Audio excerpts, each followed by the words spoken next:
Pregnancy அப்போ பேபிக்கு விக்கல் வருமா? வருமான்னு கேட்டீங்கன்னா, எஸ் வரலாம். இது மதர் எப்படி ஃபீல் பண்ணுவாங்கன்னு பார்த்தீங்கன்னா, வயிறுல ஒரு பகுதியில மட்டும் ரெகுலரா ஒரு துடிப்பு இருந்துகிட்டே இருக்கும். மேபி ஒரு ஃபியூ மினிட்ஸ் வரைக்குமே அது இருக்கும்.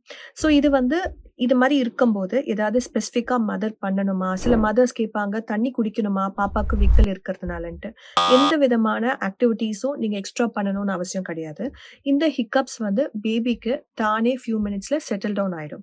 பேபிக்கு ஹிக்கப்ஸ் எதனால வருது அப்படின்னு பார்த்தீங்கன்னா, பேபியோட லங் டெவலப்மென்ட்டுக்கும், டைஜெஷன் சிஸ்டம் டெவலப்மென்ட்டுக்குமான ஒரு நேச்சுரல் மெக்கானிசமா நடக்கிற ஒரு விஷயம் தான்.